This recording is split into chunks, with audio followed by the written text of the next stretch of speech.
నమస్కారం. Welcome to Suman TV. నేను Gitanjali. August 4వ తారీఖున అమావాస్య. అందులోనూ ఆదివారం అమావాస్య రావటం, ప్రత్యేకించి పుష్యమి నక్షత్రంతో రావటం వల్ల పుష్యార్క యోగం ఉంది అని చెబుతున్నారు. ఇందులో భాగంగా ఆ రోజు చాలా విశేషం కాబట్టి మనం ఏ పని చేయాలనుకున్నా, మన అభ్యున్నతి కోసం మనం ఏమన్నా కార్యక్రమం తలపెట్టాలనుకున్నా అవి ఖచ్చితంగా సఫలీకృతం అవుతాయి ఆ రోజున ప్రారంభిస్తే అని కూడా చెబుతూ ఉంటారు.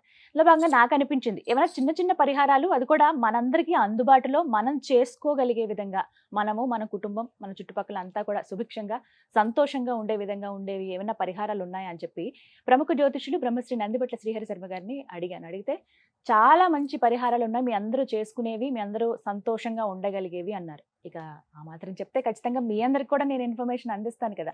అందుకే గురువు గారిని ఆహ్వానించాం, వారితో మాట్లాడి వివరాలు తెలుసుకుందాం. గురుగారు నమస్కారం అండి.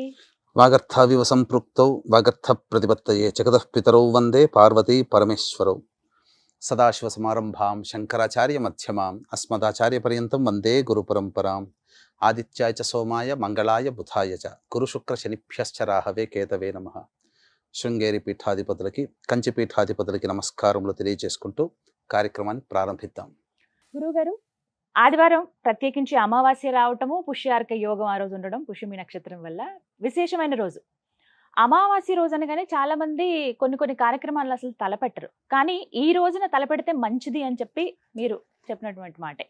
ఇందులో భాగంగా కర్మదోషం పోవాలంటే ఏమన్నా పరిహారాలు ఉన్నాయా? అది కూడా ఒక్క రిక్వెస్ట్ ఏంటంటే, మీకు మీ అందరం చేసుకోగలిగే విధంగా ఉండాలి, అలాంటివి ఏవైనా. శాస్త్రాంతర్గతముగా చాలా పరిహారాలు చెప్పబడ్డాయమ్మా. అయితే మీరు ఇంతకుముందు చెప్పినట్టుగా ఆదివారము అమావాస్య కలిస్తే అద్భుత యోగం, ఆదివారము పుష్యమి నక్షత్రం కలిస్తే పుష్యార్క యోగం. కానీ ఈ మూడు కలిసి వచ్చినటువంటి రోజు ఆగస్టు 4వ తారీఖు. అందున ఈ సంవత్సరంలో ఆఖరిదైనటువంటి ఆదివారం అమావాస్య పుష్యమి. ఇక మళ్ళీ ఆదివారం పుష్యమి, ఆదివారం అమావాస్య ఈ సంవత్సరంలో లేవు. కాబట్టి ప్రతి మనిషికి కూడాను ఎన్నో పనులు ప్రయత్నం చేసుకుంటుంటాడమ్మా. ఆ ప్రయత్నంలో తనకు తెలియకుండానే గత జన్మ కర్మదోషం వల్ల కావచ్చు, ఈ జన్మలలో తెలిసి తెలియక చేసినటువంటి కర్మదోషం వల్ల కావచ్చు, సమస్యలు అనేటువంటి అడ్డంకులుగా ఉంటాయి. ఇంకా చెప్పాలి అని అంటే నరదృష్టి కూడా ప్రభావం చూపుతుంది. కాబట్టి వీటన్నిటి నుంచి బయటపడి ఒక కొత్త జీవితం, అంటే మనకు ఈ చెప్పబడినటువంటివి సీతాకోక చిలుక లార్వా నుంచి బయటపడి రూపాంతరం చెందినట్టుగా ఒక స్టేజ్ నుంచి, ఆ బాధలు పడే స్టేజ్ నుంచి ఇక మళ్ళీ మనం బయటికి రావాలి. దైవతానుగ్రహం కలిగింది అని అంటే నిమిషం పట్టదమ్మా. సామెతే ఉంది, కక్కొచ్చినా కళ్యాణం వచ్చినా ఆగదు. కాబట్టి ఆ పరమేశ్వరుని అనుగ్రహం ఒక సెకండ్ లో 1,000,000 వంతు మనకు పడింది అని అంటే ఇక జీవితంలో మళ్ళీ మనం వెనక్కి తిరిగి చూసుకోలేనంతటి ఫాస్ట్ లో ఉంటాం మనం జీవితం. ఏ పని అడ్డం కూడా, ఎందుకంటే పరమేశ్వరుడే అండ మనకు కావున్నాడు. కాబట్టి ఆ పరమేశ్వరుని అనుగ్రహం సంపాదించుకోవాలి అని అంటే శ్రావణ మాసం చాలా విశేషమైనటువంటి మాసం. అయితే ఆదివారము అమావాస్య రోజుననే చేసుకోగలిగినటువంటిది, మళ్ళీ వెంబడే సోమవారం వస్తుంది, అందున శ్రావణ మాసం కూడా వస్తుంది. కాబట్టి వీక్షించేటువంటి సుమన్ టీవీ ప్రేక్షకులు ఇప్పుడు చెప్పబోయేటువంటి పరిహారాన్ని చాలా శ్రద్ధతో వినండి, స్కిప్ చేసుకోకండి. ఎందుకనంటే ఇది మీరు చేసుకోగలిగేటువంటిది, అతి సామాన్య మానవుడు కూడా చేసుకోగలిగేటువంటిది. ఈ పరిహారాన్ని మీకు చెప్తాను, వీలైతే నచ్చింది అనుకోండి, 10 మందికి, మీ స్నేహితులకి, బంధువులకి షేర్ చేయండి. తద్వారా 10 మంది చేసుకోగలిగేటువంటి అవకాశము. అందరూ కూడా ఆ పరమేశ్వరుని యొక్క అనుగ్రహం, ఈ భూప్రపంచమంతా కూడా సృష్టి స్థితి లయకారకాలకు లయకారకుడు ఈశ్వరుడు. కాబట్టి ఆయన అనుగ్రహం కోసమే మనమందరం కూడా ప్రయత్నం చేస్తున్నామమ్మా. కాబట్టి ఆయన అనుగ్రహం సంపూర్ణంగా కలగాలనేటువంటి సదుద్దేశముతో ఈ యొక్క పరిహారం చెప్తున్నాను. ఏం చెయ్యాలి అని అంటే, మనకు సాధారణంగా 1,00,000 ఒత్తుల ఉద్యాపన చేసుకుంటారు కదా చాలా మంది. చేసుకున్నప్పుడు ఒక పెద్ద ప్రమిద తీసుకుంటారు, మట్టితో చేసిన, చిన్నది కాకుండా పెద్ద ప్రమిద తీసుకుంటారు.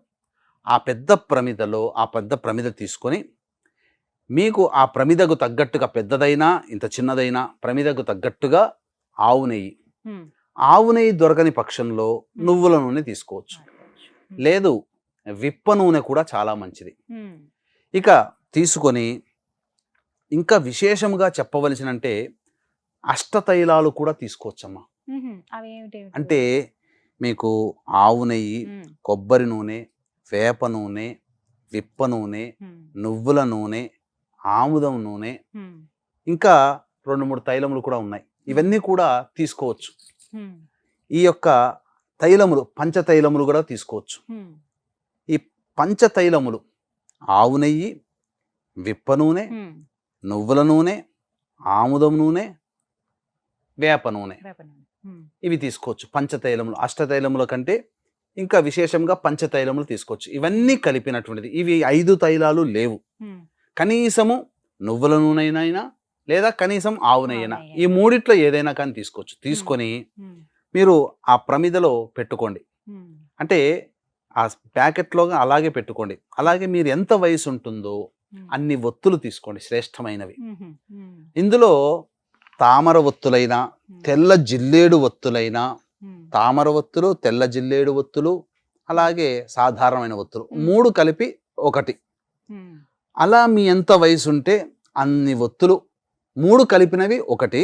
అలా ఉదాహరణకు ఒక వ్యక్తి వయసు 25 సంవత్సరాలు అనుకోండి, 25 ఒత్తులు తీసుకోవాలి. 25 ఒత్తుల్లో పత్తితో చేసినవి, తామర ఒత్తులు, జిల్లేడు ఒత్తులు, ఈ 3 ఒత్తుల్ని కలిపి 1. అలా 25 చేసుకొని ఆ యొక్క ప్రమిదలో పెట్టుకొని కర్మదోషం తొలగిపోవాలి నాకు అని చెప్పి అప్పుడు ఆ ఈశ్వరుని శివాలయం చుట్టూ కూడా మీకు శక్తి ఉంటే 27 ప్రదక్షిణలు చేయండి, లేదా 11 ప్రదక్షిణలు చేయండి. కనీసం హీన పక్షంలో 3 ప్రదక్షిణలు అయినా చేసిన తర్వాత అప్పుడు ఆ యొక్క నూనెని పంచతైలాలు కానీ లేదా సంబంధించినటువంటి పంచతైలాలు అంటే ఏం చెప్పుకున్నాం, మళ్ళీ చెప్తున్నాను. ఆవు నెయ్యి, విప్ప నూనె, నువ్వుల నూనె, ఆముదం నూనె, వేప నూనె, ఈ 5 కలిపినది, లేదా ఆవు నెయ్యి లేని పక్షంలో కనీసం నువ్వుల నూనె ఏదైనా కానీ తీసుకొని అందంతా ఆ యొక్క నూనెని ఆ ప్రమిదలో వేసి 25 సంవత్సరాల వయసును ఉదాహరణ చెప్పాం కదా, 25 ఒత్తులు వేసి ఆ యొక్క శివాలయంలో ఉన్నటువంటి మారేడు చెట్టు కనుక ఉంటే విశేషము, మారేడు చెట్టు కింద మీరు దీపారాధన చేయండి. 25 అన్ని కలిపితే చేస్తే 1, లేకపోతే 25 కూడాను దీపాలుగా వెలిగిస్తూ నా యొక్క జాతకంలో ఉన్నటువంటి కర్మదోషం తొలగిపోవాలి, ఈ జ్యోతిని వెలిగిస్తున్నానని మనసులో అనుకుంటూ ఆ యొక్క దీపాలన్నీ కూడా వెలిగించి మీరు కనుక వెనక్కి తిరిగి చూడకుండా ఇంటికి వచ్చేసేసేయండి.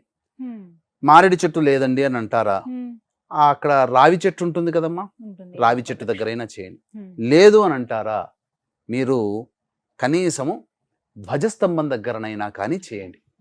లేదా కొన్ని ప్రత్యేక ప్లేసులు ఉంటాయి దేవాలయంలో దీపాలు వెలిగించడానికి, అక్కడైనా దీపాలు వెలిగించి వెనక్కి తిరిగి చూడకుండా వచ్చి మరునాడు ఈశ్వరునికి పంచామృతాలతో అభిషేకం జరిపించండి.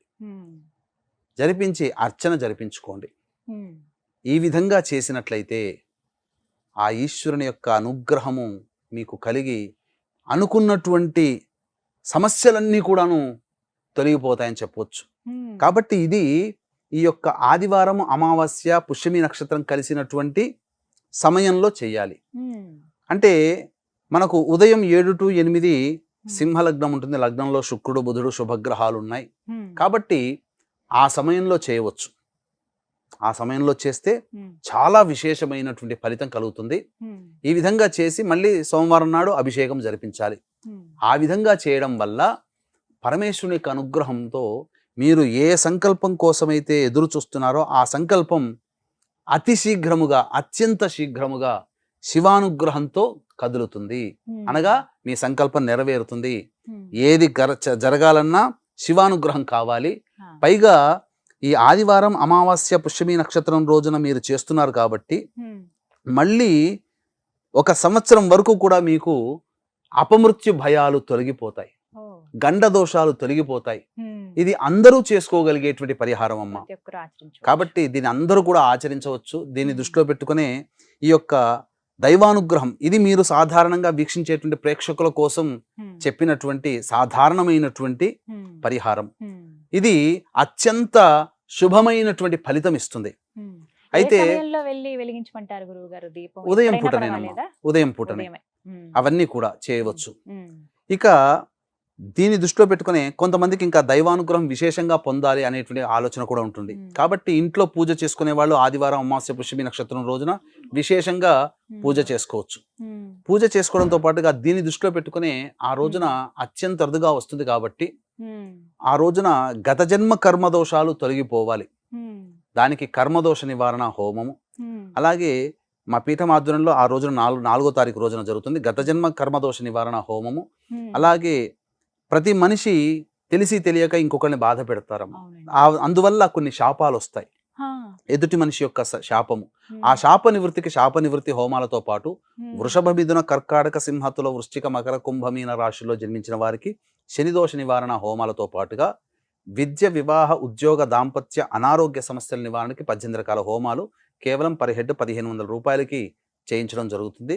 అలాగే సంవత్సరం పొడుగుతా మా పీఠం ఆధ్వర్యంలో ఒక్కొక్క క్షేత్రంలో చేయించేటువంటి కార్యక్రమాలలో మీ కుటుంబ సభ్యుల గోత్రనామాలు కూడా నమోదు చేసుకోవచ్చు. అవకాశం ఉన్న వాళ్ళు కార్యక్రమాల కాంటాక్ట్ చేయండి.